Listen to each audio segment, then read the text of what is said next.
The drill touched the hull at the third hour of the watch, and Sarah Vole felt it in her teeth before she heard it. She was Archivist Second aboard the salvage flagship of the Sathari Concordance, and she had cut into 1,000 dead ships. Dead ships did not answer. This one answered.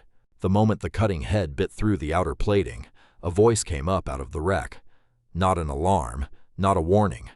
A voice, low and even and human, reading a list. Corin Alloway, 61, present. Del Marsh, 19, present. Anna Okafor, 34, present. A name, an age, and then that one strange word after each, said the same way every time, the way a person sets down something they are afraid to drop. On the command deck, Fleetmaster Corin Vane lifted his head from the salvage charts. He listened to 3 names. Then he made a small motion with 2 fingers, the motion he used for things beneath his attention. "Kill that noise," he said. A technician found the channel and cut it. The voice stopped between one name and the next, on the intake of a breath that no longer had a body. Somewhere inside the dark hull, without light, without any sound the deck could hear, a clock that had been still for 20,000 years began, very quietly, to run. The ship they had come to strip was called, in the old records that survived at all, the Long Watch. There were not many of those records. Sarah had spent the approach reading what there was, and there was almost nothing, and the nothing itself should have told her more than it did. It was enormous. That much the censors agreed on, even if they agreed on nothing else. It hung in the deep dark at the far edge of a dead system, far from any star worth naming, holding a station that pointed at empty space. It had no colony behind it. It had no route ahead of it. It simply floated where someone, a very long time ago, had decided it should float, and it had gone on floating there while stars Sarah had been taught to think of as ancient were born and settled into middle age. By every measure the concordance used, it was a derelict, a hulk, a thing to be catalogued, cut, and carried home in pieces. "Log it," Vane said, when the voice was gone. "One human memorial platform, pre-collapse, no defensive capacity, no active crew." He said the words the way he said them over every wreck, in the flat tone of a man reading a receipt. Catalogued and closed. Sarah logged it. She wrote each phrase into the archive exactly as he gave it, because that was her work, and because in the concordance, a thing that was not in the archive was a thing that did not exist. She had believed that her whole life. She believed it that morning without noticing she believed it, the way you do not notice the floor. But her hands were slower than her training. She kept hearing the voice. It had not sounded like a recording. Recordings did not pause. This one had paused, between names, the way a person pauses when the next name is one they knew. She pushed the thought down and marked the record closed. Down in the belly of the wreck, the boarding teams went in with lamps and torches, and Vane watched them on the deck feeds with the mild satisfaction of a man walking his own fields. Humanity was a closed chapter. Everyone learned this as a child. The humans had risen fast and burned bright and burned out, somewhere back past the edge of reliable memory, in one of the many small extinctions the archive recorded in a single line and never explained. What they had left behind was scrap. Occasionally the scrap was interesting. Mostly it was heavy metal and dead software, and the faint embarrassment of a species that had reached too far. So there was nothing to fear in a human ship. That was not arrogance. In the concordance it was simply the shape of the world, as settled as the count of the stars. "Fleetmaster!" One of the boarding officers came up on the channel, and there was a smile in his voice. Trophy officers always smiled when they found something worth the trip. "You will want to see this." The feed swung around a long hall, and Sarah, watching over Vane's shoulder, forgot for a moment to breathe. The hall was full of plates, metal plates, thousands of them, set into the walls from the floor to a ceiling lost in the dark, each one small, each one lit from within by a soft, steady light that had not gone out in 20,000 years. On each plate was a name. Beside many of the names was a face, worked into the metal with a care that had nothing to do with efficiency. And here and there among the grown faces were the smaller ones. Children. There must be 3,000 of them. the officer said. He was already running his hand along the wall, looking for the seam, the way you look for the edge of a thing you intend to take. He found one plate he liked. It was near the bottom, at the height where a small person could reach it. The face on it was a girl, perhaps 6 years old, and above her portrait someone had let her keep her own drawing, scratched into the metal in a child's hand. A round sun, a round ship, 2 stick figures holding hands beneath them. The name under the drawing said Mira Wren. The officer set his cutter against the plate's edge. "Leave the record," Kira said, before she knew she was going to say it. The channel went quiet in the way channels do when someone senior has heard something they did not expect. On the deck, Vane turned his head very slightly toward her, the first time in the operation he had looked at her at all. "It's a wall of scrap metal, archivist," he said. Not unkind, patient, the way you are patient with a junior who has not yet learned where the walls are. "It photographs well. It sells better. Take it." The cutter woke with a thin blue line. The plate came away from the wall with a sound like a held breath let go, and the soft light inside it, the light that had burned for 20,000 years, guttered and died in the officer's gloved hands. Sarah told herself it was only metal. She was still telling herself that when the ship spoke again. Not the voice this time. There was no voice left to speak. They had cut it. This was something below sound, a pulse that every sensor on the flagship caught at once, and none of them could read. It rose out of the long watch in a single clean beat, the way a struck bell gives up its note, and it went out into the dark toward nothing at all, toward the empty place the ship had spent an age pointing at. "What was that?" Vane said. It was not quite a question. Sarah was already at the archive, already searching, already feeling the floor she had never noticed begin, gently, to tilt. The pulse had a shape. Shapes had destinations. She fed it into the great memory of the concordance, the memory that held every world and root and species the Sathari had ever touched. And she asked it the simplest question she knew. "Where does this go?" The archive, which contained everything, gave her back the one answer she had never in her life received. It did not know. And on the deck, unbothered, already turning back to his charts, Fleetmaster Corin Vane said the words he had said over 1,000 dead ships, the words that had never once failed to be true, catalogued and closed. Behind him, on the salvage feed, the lights of the Long Watch went dark all at once, hull after hull falling into black. Then, one by one, in no order Sarah could name, they began to come back on, and no one aboard the flagship had touched them. By the next watch, the record was closed twice. The first time, Sarah had closed it herself, on Vane's order.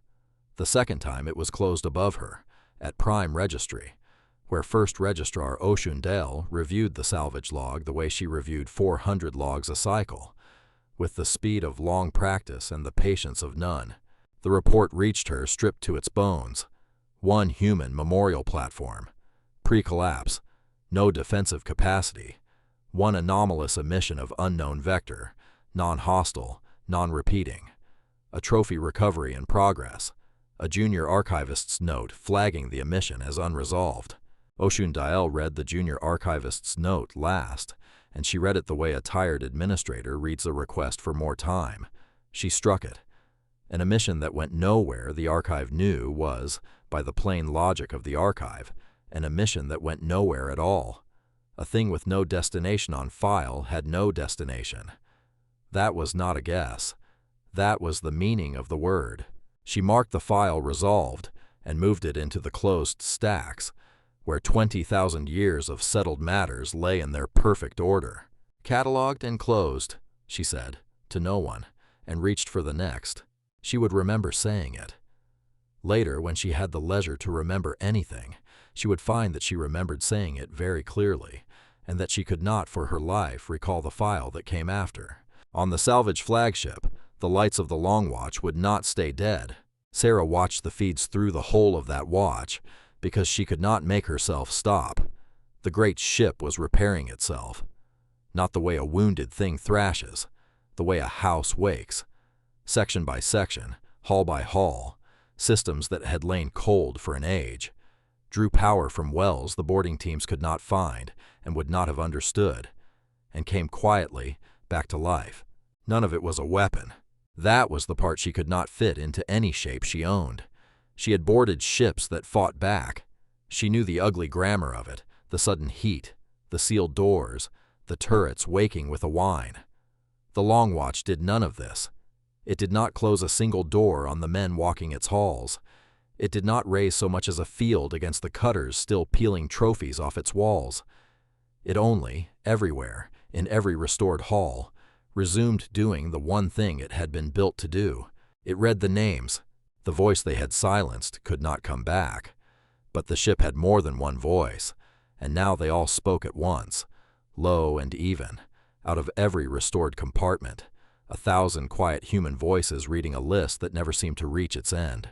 Corin Alloway, 61, present. Del Marsh, 19, present. The boarding team stopped taking trophies. Sierra noticed that too. No one had ordered them to stop. They simply found, one by one, that they did not want to be the hand that pried a face off a wall, while 3,000 voices in the dark said each of those faces was present. Superstition, Vane said, when it reached him. He had the boarding officers pulled back to regroup, and he said the word the way he said all his words. Flat, a receipt. But he pulled them back. Sarah took the quiet, while it lasted, and went into the archive to find out what she was looking at. She searched the name the memorial gave for itself, Halden's Reach. The place these 3,000 had come from. The place the Long Watch had spent 20,000 years pointing away from, as if keeping watch not over a colony, but over its grave. The archive gave her a single line. Halden's Reach, human colony, lost, full extinction, date approximate. That was all. No cause, no survivors, no follow-up. 20,000 years of the most complete memory in the galaxy. And behind the death of 3,011 people, there was one line and a shrug. She had read 100 such lines in her career without a second thought. They were the small print of history, the settled dust. She sat with it now and felt, for the first time, how strange it was that the dust was so smooth. Someone had recorded the extinction. Someone had been close enough, soon enough to write it down. And then that someone had closed the file and never once asked the obvious thing, the thing a child would ask. If everyone died, who built the memorial? Who had come, after the end of a colony, no one avenged and no one mourned, and hung 3,011 faces in a ship the size of a city, and set a voice to read them, and left it burning in the dark for an age? Who does that for the dead of a dead world? Who keeps a watch over a grave for 20,000 years? And against what? The archive did not know. The archive had never asked. And Sierra understood, sitting there with the smooth, impossible silence of it, that the memory she had trusted her whole life was not a record of what had happened. It was a record of what the concordance had bothered to notice. The two had never been the same thing. She had simply never stood at a place where they came apart. She was still there when the trap in the record finally showed its teeth, and it did so far away, on a station whose name was not in any Sathari file at all. The station hung at the inner edge of human space, if the word space still meant anything for a people the concordance had written off before the concordance was old. It was small and unlovely and busy, the kind of place where the work is boring and the work is everything. And its commander was a woman named Aya Sato. She was in the middle of a shift change when the watch officer brought it to her, and she almost waved it off because it came in on a channel that had carried nothing but silence for longer than any human alive could remember. A channel they kept open the way you keep a light on for someone, not because you expect them, because you promised. Then she heard what it was carrying, and she went very still. It was a single, clean pulse, 20,000 years old and traveling all that while, and it carried a shape her station's oldest systems knew before her people had names for what they knew. A ship, a name, a station holding, and under it, folded into the pulse the way grief folds into an ordinary voice, a count. 3,011. Present. The watch officer, who was young, asked her what it meant. Sato did not answer right away. She looked at the number for a long moment, and something moved behind her face, that the young officer would try, and fail, to describe to anyone afterward. Not surprise. Recognition. The look of a person who has been handed the end of a rope they did not know was still tied to anything. "It means the long watch woke up," she said. "It means somebody touched it." She stood. Around her, the shift change stopped being a shift change. "Get me the standing list," she said. "The one for this. You'll find it filed under names." "Ma'am, that list is—" The officer started and stopped because he had gone to find it and had found it and had seen how old the file was and how carefully it had been kept current, year after year, by people long dead who had never once been called on to use it. A duty roster for a promise no one expected to keep. "How many do we send?" he said instead. Sato was already reading. She did not look up. 40, she said. "To start." She did not raise her voice. She did not call it war. She spoke the way the ship in the dark spoke, low and even, a person setting down something she was afraid to drop. And the young officer felt the floor of the whole, tired, ordinary station tilt very slightly under a weight he could not see. Far away, at the ragged edge of a dead system, Sarah looked up from the archive because the flagship's proximity net had begun, softly, to sing. She counted the new lights as they came in out of the deep dark, arriving not in a rush but in order, in a steady, patient sequence, like names being read. There were 40 of them, and they had come, she realized, watching the clean, impossible precision of it, exactly on schedule, as if somewhere a clock she could not hear had been running for a very long time, and had just reached a number, and the number was now. Vane let them come. That was the thing Sierra would turn over afterward, in the long quiet that came later. He did not have to. He saw 40 ships arrive out of the dark in that patient counting sequence, and he had a salvage armada around him, and he was a fleet master of the Sathari Concordance, whose fleets had never in living record lost a fight they chose. So he let them come, the way you let a small thing come close enough to swat. "Human hulls," his weapons master reported, and there was a note in it Sarah did not like, because it was not the note of a man reading scrap. "But the drive signatures are—" A pause. "Fresh, Fleet Master. These aren't wrecks. They're new." "Then they're new scrap," Vane said. "Engage." The first exchange lasted 9 seconds, and the Concordance won it, and that was the last simple thing that happened. Vane's gunners opened along a line they had used 1,000 times, a wide spread meant to break formation, and herd the survivors into the kill. It broke the human formation. The human ships scattered exactly as the doctrine said they should, and for 9 seconds the salvage armada was doing what it had always done, and Vane watched the feeds with the mild interest of a man confirming arithmetic. Then the humans came back, and they did not come back the way the doctrine said. They had watched the spread. In 9 seconds they had taken the shape of it apart and learned its grammar, and now they answered it not with a counterspread but with something the Sathari pattern had no reply for, because the pattern had never needed one.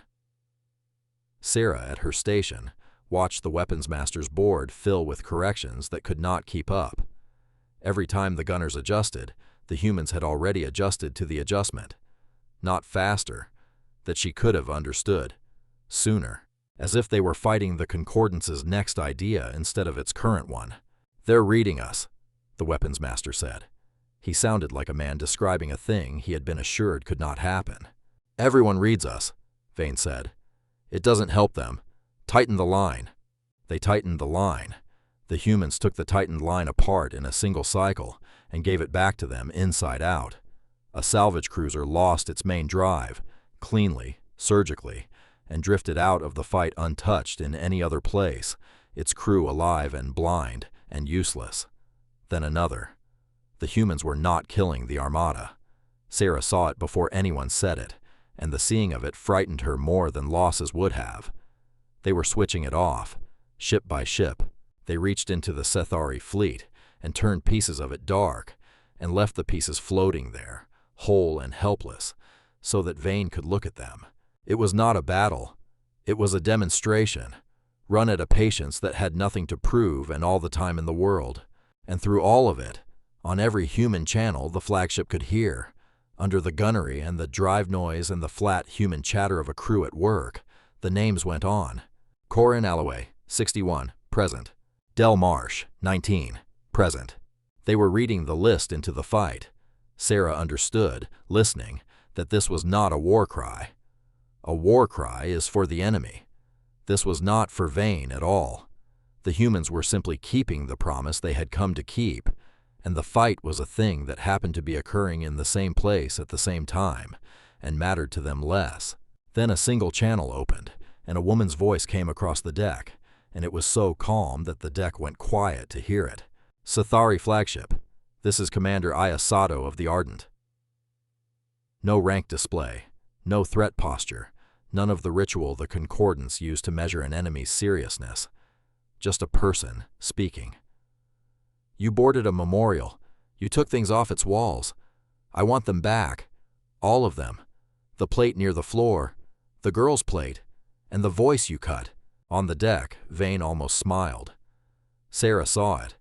He had spent the whole engagement looking for the demand, the leverage, the price, the thing that would tell him what kind of enemy this was. And here at last it came. And it was the smallest thing he had ever been asked for. Not the system, not tribute, not his surrender. A wall of scrap and a recording. You brought 40 ships, Vane said, for a metal plate. We brought 40 ships, Sato said, because it was on our way. Give me the plate, Fleetmaster, and the voice, and I'll give you back the pieces of your fleet we're currently holding, and everyone goes home. That is the whole of it. There is no second part. It was, Sarah thought, an absurdly generous offer, and it was the generosity that undid Vane, because a Fleetmaster of the Concordance did not know how to receive it. Generosity from a cornered enemy was a trick. Generosity from an enemy who was winning was an insult. He heard the second one. You're addressing the Sathari Concordance, he said, and now the flatness in his voice had gone hard. A salvage recovery is a lawful action over a derelict with no active claim. Your objection is noted. Your fleet is impounded. Your commander is detained, pending review. He was reaching for the oldest tool he had, the tool that had never once broken in his hand, and he laid it down between them like a stone. This matter is catalogued and closed. There was a short silence on the channel, not a hurt silence, the silence of a person receiving information. No, Ayasato said, gently, the way you correct a child about something that matters. It isn't. Vane cut the channel.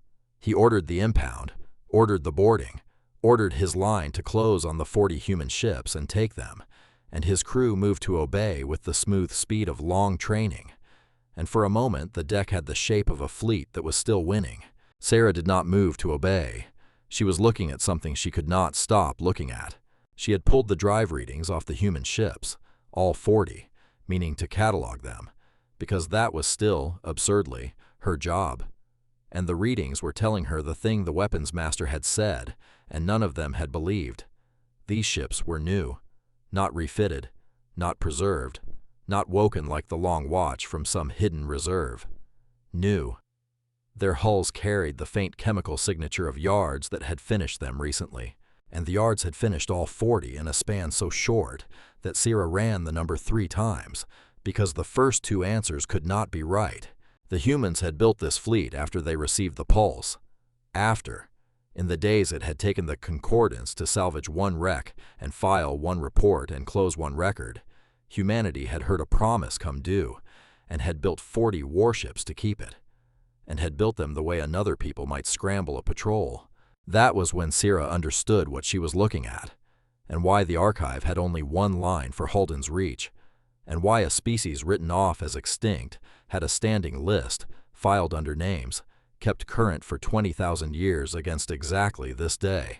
They were not extinct. They had never been extinct. The Concordance had simply stopped looking, and a thing the Concordance stopped looking at was a thing the archive recorded as gone, because the archive was not a record of what was.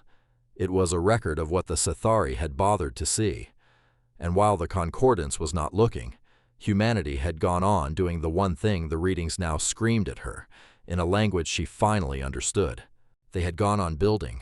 On the channel Vane had cut, One last transmission came through anyway, because the humans could open a door the flagship had shut and did not trouble to hide that they could. It was Sato again, and she was answering a question no one had asked out loud, the question every Sathari deck was thinking behind its fear, the question Vane himself had not yet let himself ask. "You're wondering how many of us there are," she said. "How many ships? You keep counting the ones you can see, and it isn't helping, and you don't know why." Vane did not answer, but he did not cut the channel again either. Sarah saw his hand hover over the control and not fall. "I'll tell you since it's polite," Sato said, and there was no cruelty in it at all, which was the worst thing about it. "It's the wrong question. You want a number so you can decide if you can win. There isn't one. Ask me how many ships we have, and the honest answer is, as many as we need." A pause, and under it, still, patient, the list going on. "We can always build more," she said. "We've had a very long time to get good at it. Now, about the plate." The second wave did not arrive the way the first had. The first 40 had come in that patient counting sequence, one light after another, a promise being read aloud. The rest simply were there. One moment the flagship's net held 40 contacts and the ragged confidence of a fleet master who still had numbers on his side. The next moment the net stopped being able to count. "Correction," the sensor officer said, and his voice had lost its shape. "New contacts. Stand by. I have 206. Vane looked at the board. Sierra watched him look at it, and she saw the exact moment the thing he had carried his whole career, the settled certainty that was not arrogance, because it had never once been wrong, came off its hinges. He did not shout. Men like Vane do not shout at the moment the floor goes. He said very quietly, "Where were they?" No one answered, because the honest answer was the one Sarah had already found and did not want to say. They had not been hiding. There was no reserve, no hidden fleet held back for this. The 206 had been built. Some of them, she saw from the drive chemistry scrolling past her station, had been finished within the last day. The Concordance had spent that day tightening a line and closing a record. Humanity had spent it in its yards. The wave was not an ambush sprung. It was a total run to date, and the total was still climbing while she watched. The humans closed the net without haste, and they did to 206 ships what they had done to a handful. Only now there was no doctrine left to pretend it was a battle. They cut the armada apart at the joints. Not the crews, the ships. A Sathari cruiser would fire, and a human hull would already be where the fire was going. And then the cruiser's drive would go dark, cleanly, the way a lamp goes dark, and it would drift out of the fight whole and blind and harmless. Then the next. Then the next. The humans reached into the greatest concentration of Concordance power in that arm of the sky, and one methodical touch at a time, turned it off. Vane ordered a full spread. The humans read it before it left the tubes and folded it into nothing. He ordered his line to concentrate, to break through at a single point and run, and the humans let him gather the point and then took the drives of the ships at its center, so that the point collapsed inward on itself, still whole, still crude, going nowhere. Everything he tried, they had already answered, and they answered it not faster, but sooner, so that fighting them felt less like combat than like arguing with someone who had read the transcript of the argument beforehand and was waiting, patiently, for him to reach the part where he lost. And under all of it, on every channel, the names went on. 206 ships full of human crews at their stations, taking a fleet apart and reading, the whole time, a list of the dead of a colony gone 20,000 years. Corin Alloway, 61, present. Del Marsh, 19, present. It was the calm of it that broke the deck. Thera could see it breaking around her. Sathari crews knew how to face fury. Fury was a thing you could answer with fury. This was not fury. The humans were not angry at them. They were simply doing two things at once, both of them carefully. And the second thing, the killing, was plainly the one they cared about less. To be beaten was one matter. To be beaten by an enemy who was mostly thinking about something else was a thing the Concordance had no ceremony for and no defense against. Then a salvage cruiser off the flagship's flank took a bad hit, one of the few the humans had let land, and its hull opened to the dark, and its crew began to spill out of the breach into the cold. Sierra's hands went to the board on reflex. There was nothing to do. There was never anything to do. She had watched crews die in the black before. It was one of the costs the archive recorded in a single line. The nearest human ship broke off what it was doing and came for the wreck, not to finish it. Sierra watched, not breathing, as the human hull matched the tumble of the dying cruiser and put itself between the breach and the dark, and reached out with lines and fields and simple open bays, and began to gather the spilling Sathari crew in out of the cold, the enemy's crew, the crew of a ship that had, minutes before, been trying to kill them. The humans took them aboard, all of them, the ones still moving and the ones who had stopped, and they did it in the middle of the fight, with 206 ships still to manage, as if it were the most obvious thing in the world and not worth remarking on. On the deck, Vane watched the same feed. Sierra saw his face and understood that this, not the losses, not the impossible count, was the thing that had finally reached him.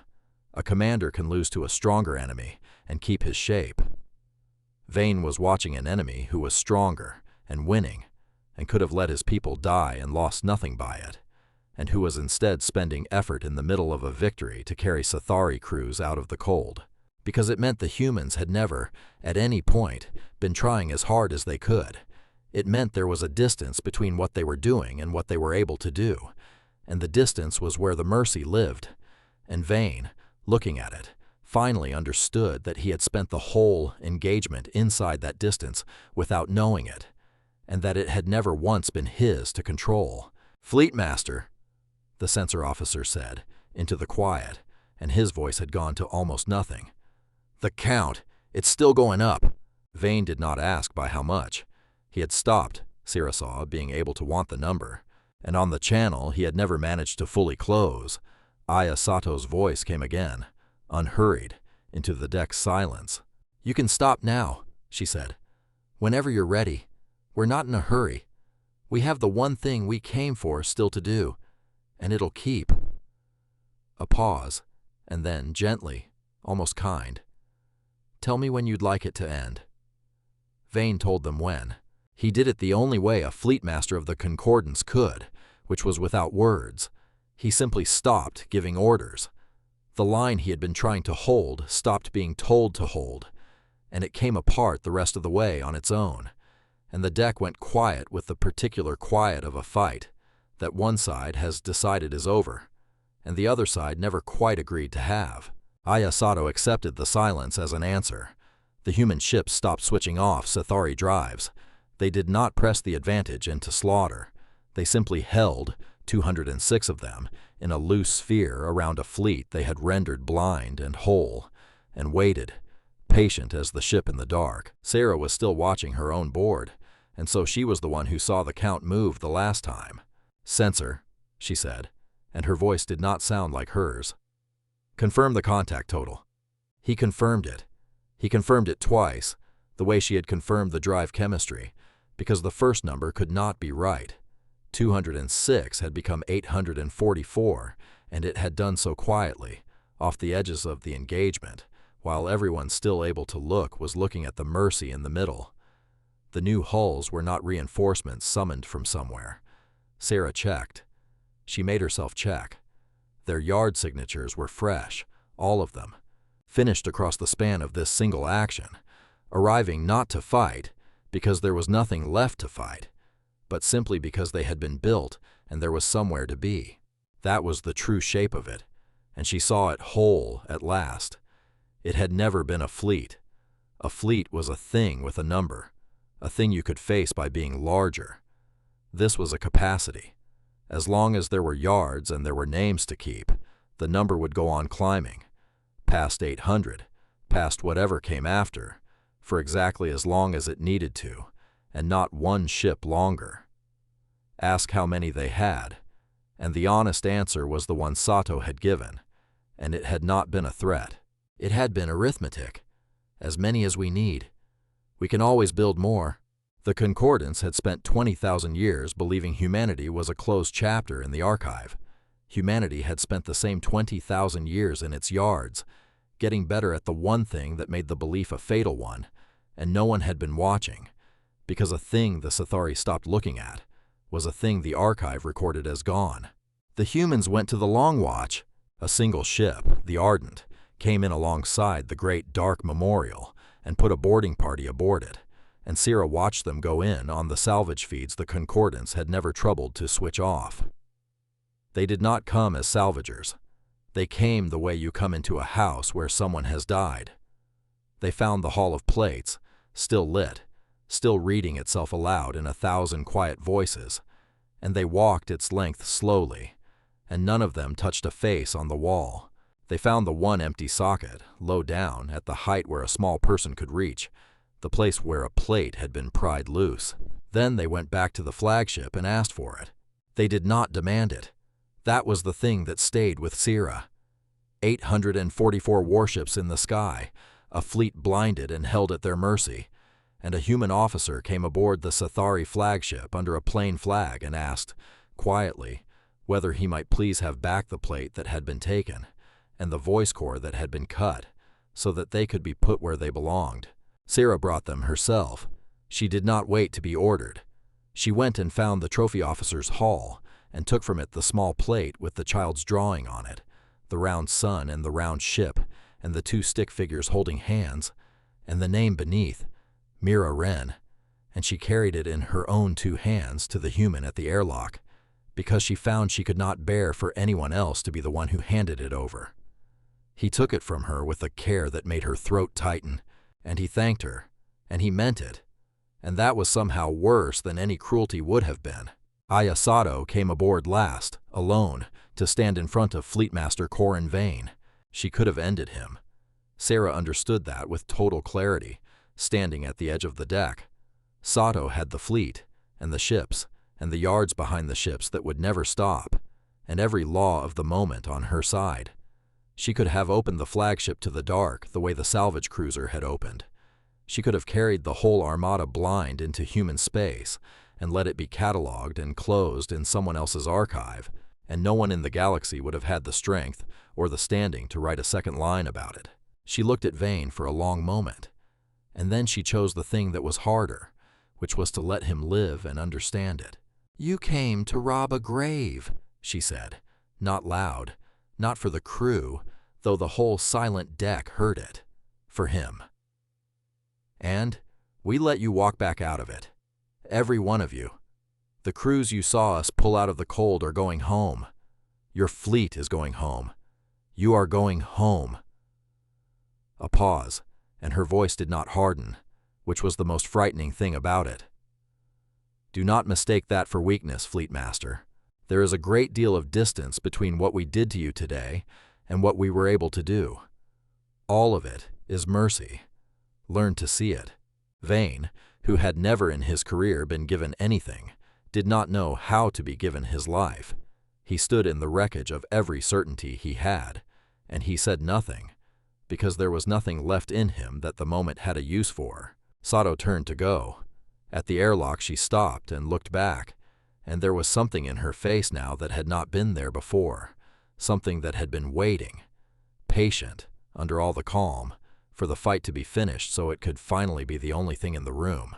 "Before you go," she said, "there's something that has to be done, and you're going to help me do it." She held up the small plate, the girl's plate, so the whole deck could see the child's drawing catch the light. "You silenced a man in the middle of reading his daughter's name," she said. "We're going to finish reading it, and you're going to stand there while we do." They did it on the deck of the flagship, in front of the crew who had come to salvage a grave, and they did it slowly, because the whole point was that it could not be hurried. A human officer brought the voice core aboard, the cut recording of Captain Elias Wren, and set it into a reader, and restored it to the place in the list where it had been silenced. 20,000 years the voice had read, and it had been stopped, on Vane's order, on the intake of a breath. Now the breath finished.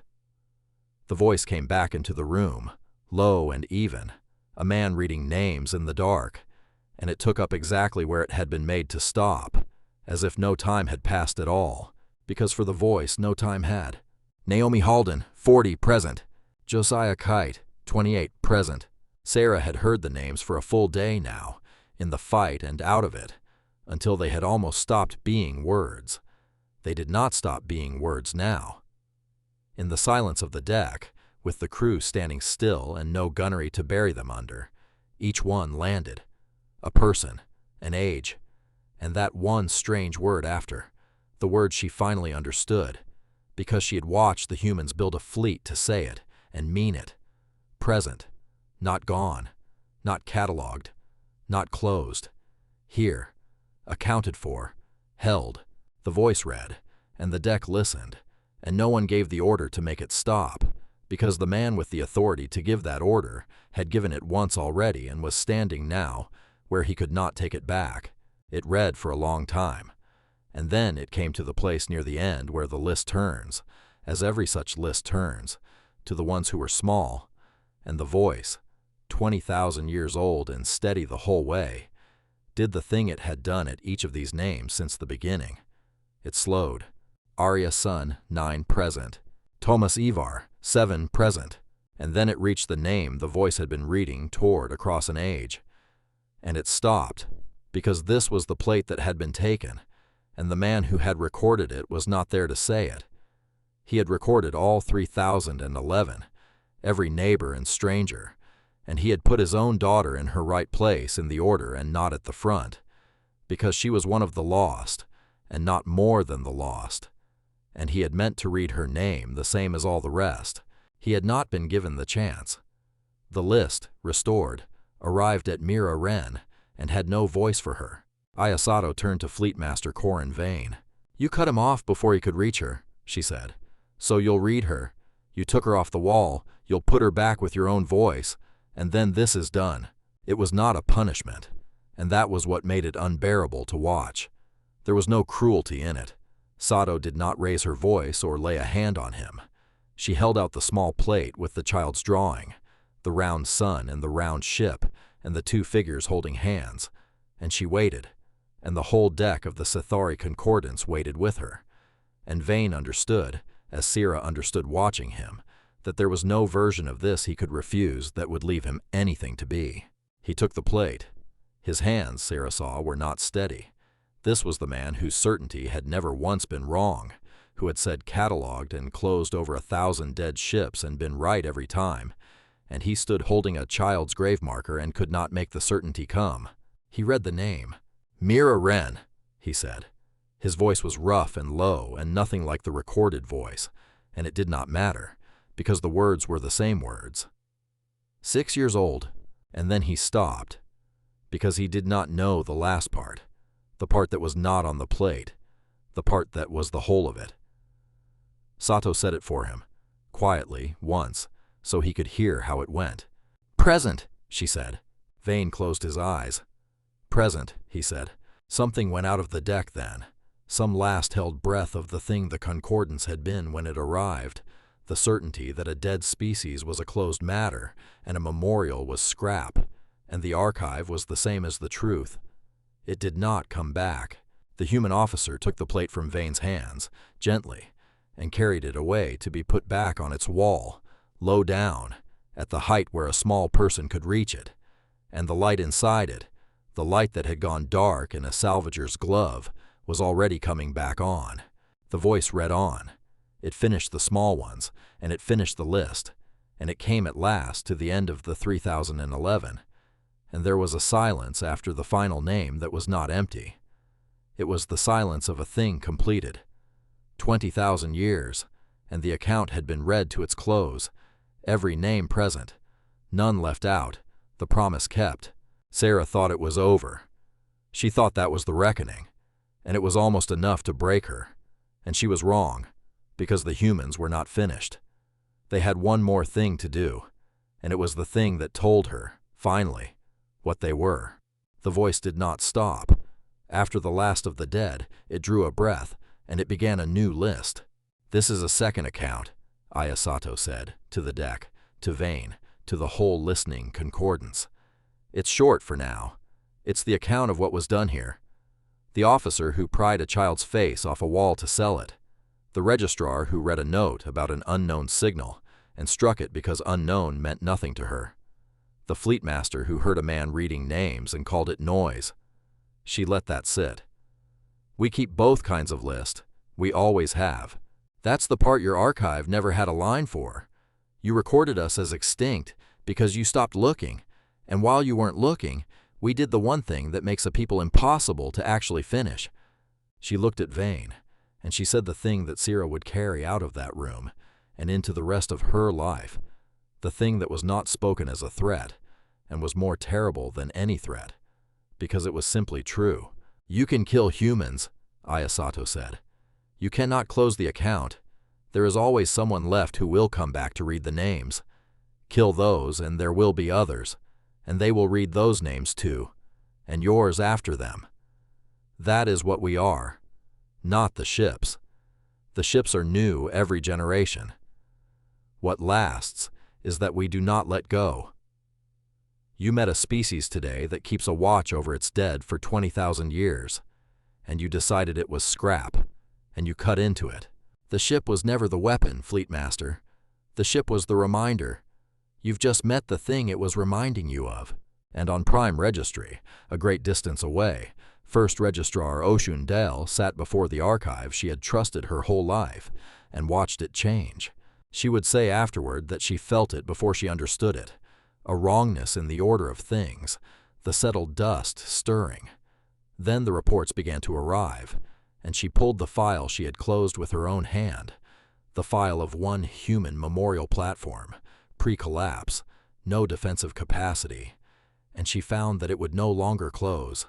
Under it now was an entry that had not been there, could not have been there.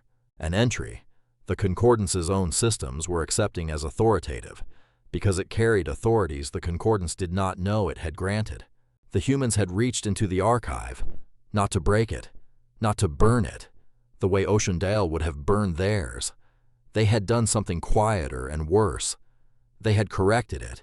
Every reference to humanity in the whole vast memory of the Concordance, every route, every world, every coordinate, every line that would let a Sathari ship ever find its way to human space again, was going dark as she watched.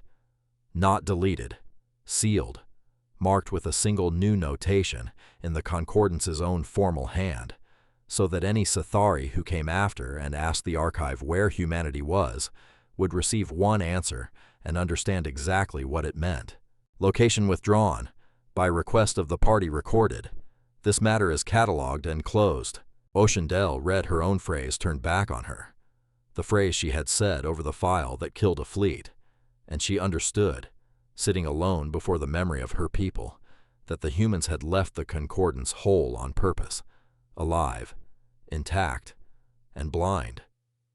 They would go on. They would keep their empire and their archive and their long, orderly peace, and they would never again be able to find the people they had wronged, and they would know, every one of them who read the file, precisely why. The humans had not taken the Concordance's future. They had taken its ability to ever come back. It was the mercy flex written into the memory of a species, and it was crueler and kinder at once than anything Oceandile's people had a word for. She sat with it a long time. Then she did the only thing left that was hers to do. She marked the file, the whole matter, resolved, the way she had marked 400 cycles of files resolved, and found that her hand, for the first time in her career, did not move quite steadily either. Far out at the edge of the dead system, the 844 human ships were already going home. They left the Sathari Armada, whole and blind and drifting, its crews alive, its fleet master alive, all of them free to return to an empire that could no longer find the one place it had wronged. The humans did not gloat. They did not linger. They had done what they came to do, both the reading of the old list and the opening of the new one. And there was, for them, nothing left in this dark corner worth another hour. Sarah Vole stood at her station on a deck that would take a generation to understand what had happened to it, and watched the human ships thin out into the dark. In order, unhurried, the way they had come. And on the last open channel, as the Ardent turned for home, she heard Ayasato's voice one final time, not to Vane, not to the Concordance, but quietly, to her own crew, closing the day's work the way she had opened it. "Say the names on the way out," Sato said. "All of them. We've got a long way to go, and we've got the time." The voice took up the list again from the beginning. 3,011 names in the dark, receding. And behind the human ships, restored to its station, lit hall by hall, the Long Watch resumed its watch over the grave it had never once left, and began patiently to read. The repair took 11 days, and none of it was heroic. It was done by a crew off a tender called the Bishop's Reach, out of a yard that made its living on unglamorous work, and they came out to the edge of the dead system with their bays full of plate and cable and the ordinary tools of people who fix things for a living. They did not talk much about what the ship was. They had all been briefed, and the briefing had made them quiet for a day, and then the work took over the way work does, and they got on with it. They mended the hull where the salvagers had cut it. They tuned the wells that fed the long, slow heart of the ship until the power ran even again. They walked the hall of plates, all of them at least once, on their own time, because you could not work aboard the Long Watch and not walk it, and they left every face exactly where it was. The last thing they did before they went home was to set the girl's plate back into its socket, low down, at the height where a small person could reach. A rating named Okoye did it, because she had 2 of her own at home and asked for the job, and she pressed the small plate into place with the round sun and the round ship and the 2 figures holding hands, and she waited until the light came up inside it, steady, and then she said the name, quietly, to no one, the way you do, and went back to packing the tender. Then the Bishop's Reach turned for home, and the Long Watch was alone again, on its station, pointing at the empty place it had always pointed at, keeping the watch it had never stopped keeping. A long way from there, on the small, unlovely station at the inner edge of human space, a logistics officer named Prom closed out the file. That was his whole part in it. He had not been at the battle. He had not seen the 844 ships or the blinded armada, or the fleet master reading a child's name off a plate with a shaking voice. He had spent the whole action doing what he always did, which was making sure the ships that went out had what they needed, and the ships that came back got what they were owed. And now that it was over, he sat at his terminal on the graveyard shift and did the last of it. Fuel reconciled, crews accounted for, everyone home. 206 hulls plus, the wave after, logged. Some of them already back in the yards being looked over, some already out again on other duties, because the yards did not stop and the work did not stop, and that, more than any fleet, was the thing. He wrote his after-action summary in the flat, unmusical prose of a man who wrote a great many of them. He did not reach for large words.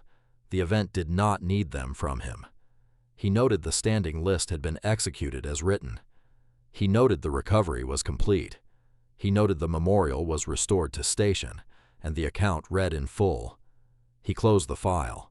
Then he got up to get a coffee, because it was the middle of the night and there was another shift after this one, and the machine in the corridor made a bad cup the way it always did, and he drank it anyway, because that was also the work.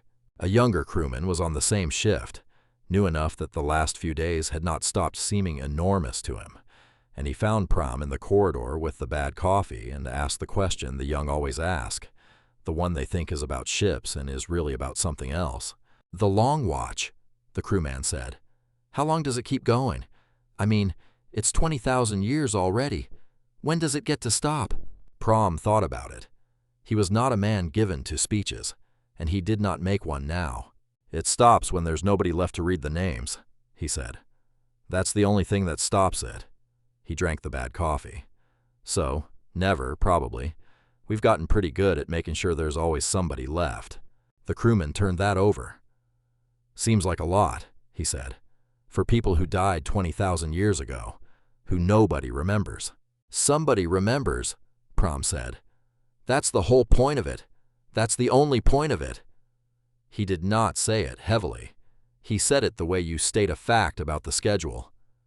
The Sathari thought a dead ship reading old names was scrap. They found out different. You want to know what we are, it's not the yards and it's not the fleet. Though I'll grant you the yards are handy. It's that we don't let go of people. Not the living ones and not the dead ones. Somebody wronged 3,000 of ours a very long time ago, and we kept a ship in the dark all that while, to say their names. And when somebody finally came and cut into it, 40 ships were on the way inside a day and 800 by the end of it. Not because we were angry, though I expect we were. Because it was on the list. Because we said we would. He finished the coffee and crushed the cup. That's the reminder, he said. The ship was never really a weapon. It's a note. It says, these are ours, and we came back for them, and we'll come back again. Anybody who reads it and understands it leaves us alone. The Sathari didn't read it. Now they can't find us to try again, and they know exactly why, and that's the end of that. He shrugged. An ordinary man at the end of an ordinary shift. Anyway, fuel manifests don't reconcile themselves. You've got the western dock. The crewman went to the western dock. Pram went back to his terminal. And out at the edge of the dead system, in the deep dark, far from any star worth naming, the Long Watch kept its station and read. It read the way it had read for 20,000 years, and would read for 20,000 more, low and even. One name and one age and one word. The word that was the whole of it, and it came in its slow turning to the small ones near the end, and it slowed, the way it always slowed, and it reached the plate that had been taken and given back, the plate low down at the height where a small person could reach, and the voice of Captain Elias Wren, restored to the place where it had been silenced and never silenced again, read his daughter's name into the dark the way he had meant to all along, in his own voice, in his right place in the order, no more and no less than any of the lost. Mira Wren, the voice said, 6 years old, present, and the light in the small plate held steady, and the ship read on, and somewhere a long way off, a tired logistics officer reconciled a fuel manifest on the graveyard shift. And the yards did not stop, and the watch did not stop, and none of it ever would. Because somebody always remembered, and somebody always came back, and that, in the end, was the whole of what they were.